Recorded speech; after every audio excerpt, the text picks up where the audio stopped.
Praise the lord. యేసుక్రీస్తు నామంన అందరికీ శుభోదయం. యేసుక్రీస్తు తన శిలువ రక్తంచే స్వస్థతలు, అద్భుత కార్యములు, మహత్కార్యములు, పరిశుద్ధాత్మ వరములను, మేళ్లను, తలాంతులను పొందడానికి ఆయన ఇచ్చే శుక్రవారపు ఉపవాస స్వస్థతలు, వాక్య వాగ్దానం కొరకు ఎదురు చూస్తున్న దైవ జనాంగమా ఈ 2026 జనవరి చివరి శుక్రవారం 5వ తేదీ అటు చేయబడిన ఈ రోజు దేవుని వాక్య వాగ్దానం. మత్తయి సువార్త 6వ అధ్యాయము 17-18 వచనములు. నీవు ఉపవాసము చేయనప్పుడు నీ తల అంటుకుని నీ ముఖము కడుగుకొనుము, అప్పుడు రహస్యమందు చూచుచున్న నీ తండ్రి నీకు ఫలమిచ్చును. ఆమేన్. ప్రియమైన దేవుని జనాంగమా, ఈ పాపలోకంలో జీవిస్తున్న మనము సురక్షితంగా నివసించాలంటే దేవుని యొక్క కాపుదల ఎంతో అవసరమైనది. యేసుక్రీస్తును అనుసరిస్తున్న మనపై తన కృపా వాత్సల్యతను కుమ్మరించి మరియు శిలువ రక్తంతో మన చుట్టూ దహించు అగ్ని రక్షణ కంచె వేయబడాలని అనుకుంటూ ఉంటాము. కానీ మానవ నైజంలో ప్రార్థనకు సరైన సమయం కేటాయించలేక, సైతాను ఉచ్చులో పడిపోయి దేవుని సన్నిధికి రాలేక, ప్రార్థనలు కానీ ఉపవాస ప్రార్థనలు చేయలేక దూరంగా ఉంటున్నాం. అయితే ఉపవాస ప్రార్థన చేయాలని ఆశ ఉండి ఖచ్చితంగా నేను దేవుని సన్నిధిలో నివసించి నన్ను, నా కుటుంబమును, నా జనమును, నా జనాంగమును కాపాడుకుందును, కావున నాకు సమయం ఇచ్చి వీలు కుదుర్చు ప్రభువా అని దృఢమైన తీర్మానం తీసుకోవాలి. అప్పుడు తప్పక ఆయన తన సన్నిధికి రానిచ్చి సమయం అనుగ్రహిస్తారు. ఈ రోజు నుండే ఆ ప్రయత్నం చేయండి. దాని ఫలితం చూడండి, పొందండి. రోజుకు 5 సార్లు దావీదు మహారాజు దేవుని సన్నిధిలో ప్రార్థించడానికి యెహోవా దేవుడు ఆయనకు సమయం ఇవ్వలేదా, అనుమతించలేదా? మనం ఉపవాస ప్రార్థనలు చేసుకోవాలని యోచిస్తే మనకెందుకు సమయం ఇవ్వరు? ఆయన సన్నిధికి ఎందుకు రానివ్వడు? అయితే మనం నిత్యము పనులు అని మార్తా వలె పని వైపే చూస్తున్నాము. ఆ పని వైపు చూస్తే దానివల్ల వచ్చే ఫలము బహుస్వల్పముగా ఉంటుందని ఎప్పుడైనా గ్రహించారా? ఇప్పటికే 1 నెల రోజులు గడిచిపోయినవి. మనకు వచ్చిన వాగ్దానం ఏమిటి? దాని నెరవేర్పు కోసం వాక్యం ఎత్తి పట్టుకున్నామా? మనకు వచ్చిన నూతన సంవత్సర వాగ్దాన నెరవేర్చుటకు దేవునికి మొరపెట్టేవారముగా ఉన్నామా? వాక్య వాగ్దానం నెరవేర్పుకు రోజు ప్రార్థిస్తున్నామా? అలా ప్రార్థిస్తే తప్పక అధికమైన తలాంతులతో మేలులు పొందుదుము. ఆరంభంలో ఆ వాగ్దాన ఫలం మనం పొందాలి, అనుభవించాలి. దేవుని కార్యములకు సాక్షులుగా నిలబడాలి. మన అంశములు మనకు ఎత్తైన పర్వతముల వలె కనబడవచ్చును, గాని పర్వతములు సృష్టించిన త్రియేక దేవునికి కాదు కదా. మనలో చాలా మంది విశ్వాసులు ఉపవాసం చేయొచ్చు, దేవుని సన్నిధిలో గడపవచ్చు. దేవుని యొక్క ప్రసన్నత, ఆయన వాక్కుతో నెరవేర్పు పొందాలని ఆశపడుతుంటాము. ఆ విధమైన ఫలం పొందుతూ ఉంటాము. అయితే ఉపవాసం మనుషులకు కనబడవలనని కాక, పరలోకంలో రహస్యమందున్న మన తండ్రికి కనబడవాలంటే శారీరక శుద్ధి కలిగి ఉండాలి, ఆత్మశుద్ధి పొందాలని వాక్యం చెబుతున్నది. ఉపవాసం చేయుచున్న దినమున కనీసం తల స్నానముతో శిరస్సు మొదలుకొని అరికాల వరకు శుద్ధీకరింపబడాలి. అలాగే ఆయన వెలుగులో మనం ముఖకాంతివంతంగా ప్రతిబింబం చేయునట్లు పరిశుద్ధాత్మతో నింపబడాలి. అందుకే మనుషులకు కనబడవలనని మన ముఖములను వికారము చేసుకుని ప్రవర్తిస్తే ఏం ప్రయోజనం? దేవుని సన్నిధిలో ఉపవాసంతో గడిపితే మన ముఖములు పరిశుద్ధాత్మ అద్దకంతో ముఖ సౌందర్యం అబ్బుతుంది, ఆత్మవిశ్వాసం పెంపొందుతూ ఉంటుంది, మన మనవులకు ప్రతిఫలం వస్తుంది.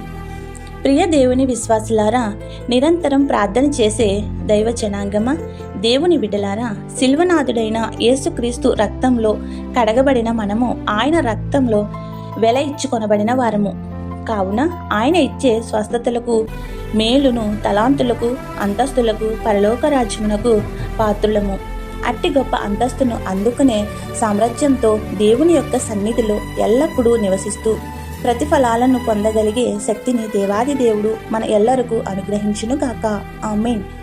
స్వస్థత ప్రార్థన.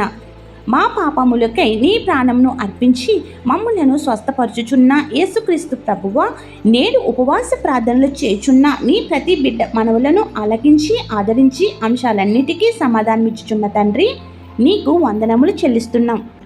ఎవరైతే ఉపవాస ప్రార్థన దీక్షలను చేయుచు దేవుడు లక్ష్య పెట్టలేదని, నా ప్రార్థన ఆలకించి నెరవేరడం లేదని వేదనలో ఉన్నారో వారి చింత యావత్తు నీ మీద వేయుచున్నాము. ఇప్పుడే వారికి గొప్ప నెరవేర్పు అనుగ్రహించి శాంతి సమాధానములు దయచేసి సాక్షులుగా నిలవబెట్టము. ఇంకా సమస్యలలో, బాధలలో, అనారోగ్యములతో నలిగిపోతున్న వారందరినీ హృదయ వేదన విని ఉన్న తండ్రి, వాటన్నిటి నుండి విడుదల దయచేసి నీ సన్నిధిలో మ్రోకరించి ప్రార్థనలు చేసుకుని సమస్యల నుండి విడుదల పొందగల శక్తిని దయచేసి నిరంతరం ఉపవాస దీక్ష యొక్క ఫలములను అనుగ్రహించుము. మా శిరస్సు నుండి అల్కాల వరకు ఉన్న వ్యాధులన్నీ నీ రక్తంచే వేగిరమే స్వస్థపడుదును అనే విశ్వాసం కలిగి సంపూర్ణ ఆరోగ్యం పొందగల శక్తిని దయచేయము. తల మొదలు తల వెంట్రుకల రాలుట, తలకు సంబంధించిన వ్యాధులు, కళ్ళకు సంబంధించిన వ్యాధులు స్వస్థపరచుము. ముక్కుకు సంబంధించిన వ్యాధులను న్యాయం చేయము. చెవులకు సంబంధించిన వ్యాధులు, పళ్ళకు సంబంధించిన, ముఖమునకు సంబంధించిన, నోరుకు సంబంధించిన, గొంతుకు సంబంధించిన రోగములను బాగు చేయము. మెడకు సంబంధించిన వ్యాధులను, భుజములకు సంబంధించిన వ్యాధులను, ఎముకలకు సంబంధించిన వ్యాధులను, కండరాలకు సంబంధించిన బలహీనతలను తొలగించి స్వస్థపరచుము. గుండెకు సంబంధించిన వ్యాధులు, ఊపిరితిత్తులకు సంబంధించిన వ్యాధులు, కాలేయంకు సంబంధించిన వ్యాధులు, కిడ్నీలకు సంబంధించిన వ్యాధులు, ప్రేగులకు సంబంధించిన వ్యాధుల నుండి విడుదల దయచేయము. గర్భాశయ దోషాలు, వాటికి సంబంధించిన ప్రతి విధమైన వ్యాధులను న్యాయం చేసి సాక్షులుగా నిలుపుము. గర్భఫలములను త్వరతగితిన అనుగ్రహించమని వేడుకుంటున్నాము. వెన్ను నొప్పులు, నడుము నొప్పులు, రక్తహీనత, బీపీ, షుగర్లు, హెచ్చుతగ్గులు, వివిధ రకములైన జ్వరాలు గుణపరచుము. ఇలా ఎన్నో వ్యాధులు నీవు ఇచ్చిన అవయవాలను పీడించుచుండగా వాటిని యేసు నీ రక్తంతో పారద్రోలి సంపూర్ణ ఆరోగ్యం ఇచ్చి అద్భుతమైన కార్యములతో స్వస్థపరచుము. మరణకరమైన ఆపదల నుండి విపత్తులను తప్పించి దీర్ఘాయుషు రాకడ ధన్యత అనుగ్రహించి ఆనంద తైలంతో అభిషేకించుము. పిల్లలకు జ్ఞానం లేకపోవుట, చదువులలో వెనకబడుట, చదివినవి జ్ఞాపకం లేకపోవుట, పరీక్షలలో విజయం సాధించలేకపోవుట, అవన్నీ నీ బిడలైన వారి నుండి విడుదల దయచేసి సంపూర్ణ జ్ఞానంతో నింపి అందరికంటే ఘనమైన విజయం అనుగ్రహించుము. నిరుద్యోగులకు ఉద్యోగాలు దయచేయము. ఉద్యోగాలలో ప్రమోషన్లు ఇచ్చి ఉన్నతంగా నిలుపుము. వ్యాపారాలలో, వృత్తులలో, ఉపాధిలో, ఆదాయంలో దినదిన అభివృద్ధి చెందుతూ నిన్ను మహిమపరిచే వారిగా చెయ్యము. కోర్టు వాయిద్యములలో విజయం, అప్పులను రూపుమాపి అప్పిచ్చేవారిగా చేయము. విదేశాల్లో చదువు నిమిత్తం, ఉపాధుల నిమిత్తం తమ కుటుంబాలకు దూరంగా ఉన్న ప్రతి ఒక్కరికి నీ సన్నిధిని తోడుగా ఉంచి సురక్షితంగా కాపాడి కావలసినవి మెండుగా దయచేయము. నేడు పెళ్లి రోజులు, పుట్టినరోజులు, ఇతర శుభకార్యములు చేసుకుంటున్న నీ ప్రియ బిడ్డలపై నిండుగా దీవెనల వర్షం కుమ్మరించుము. ఎవరైతే బాధలలో, శ్రమలలో, కష్టములలో, ఇబ్బందులలో, నష్టములలో, దుఃఖములో, అనారోగ్యములతో ఉన్నారో వారికి నీ ఆదరణ ఇచ్చి గొప్ప స్వాంతన చేకూర్చి ఆదుకొనుము. ప్రార్థన వినుచున్న ప్రతి నీ బిడ్డలకు అన్నింట విజయం ఇచ్చి సాక్షులుగా నిలవబెట్టుము. ప్రతి బిడ్డ యొక్క మనవులను ఆలకించి వారి సమస్యల నుండి ఉపశమనం కలిగించి దీవెనల వర్షం కుమ్మరించమని వేడుకొనుచున్నాము. ఈ పరిచర్య చేయుచున్న మాపై ఆశీర్వాదములు, తలాంతులు, భాగ్యములు అనుగ్రహించి మాకు కావలసినవన్నీ నూరంతులుగా కుమ్మరించుము. ఏ అంశం మరిచితమో విడిచితమో అవన్నీ నీకే సమర్పిస్తూ తండ్రి, కుమార, పరిశుద్ధాత్మ యేసుక్రీస్తు నామమున మన కొరకే తన రక్తమును గొర్రె పిల్ల వలె శిలువపై అర్పించి ఆ రక్తంలో సంపూర్ణ స్వస్థతలతో, అద్భుతములతో, ఆశీర్వాదములతో ఎల్లవేళలా సమృద్ధిగా అనుగ్రహించి వర్ధిల్ల చెయ్యునుగాక. ఆమేన్. ఇట్లా దేవుని సువార్త పరిచర్యలో మీ సహోదరి. ఆమేన్. God bless you. అందరికీ మరణాత. ఈ పరిచర్య చేయుచున్న మమ్మల్ని ప్రోత్సహించుటకు ఈ బైబిల్ మిషన్ ధ్యానాల ఛానల్ సబ్స్క్రైబర్ చేసుకోవాలని కోరుచున్నాము. ఉపవాస ప్రార్థనలు నీతో సహవాసం చేసేదనయ్యా. నా ఉపవాస ప్రార్థనతో నిన్ను నేను వెదికెదనయ్యా.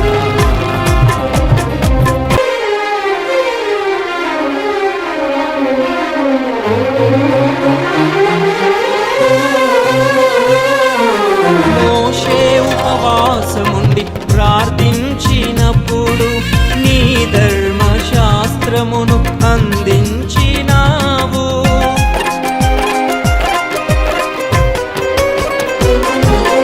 మోషే ఉపవాసముండి ప్రార్థించినప్పుడు నీ ధర్మశాస్త్రమును అందించినావు.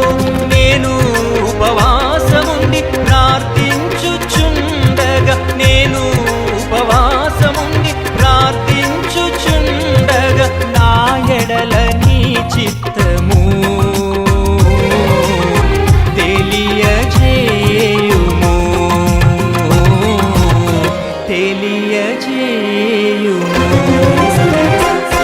నా ఉపవాస ప్రార్థనలు నీతో సహవాసం చేసేదనయ్యా.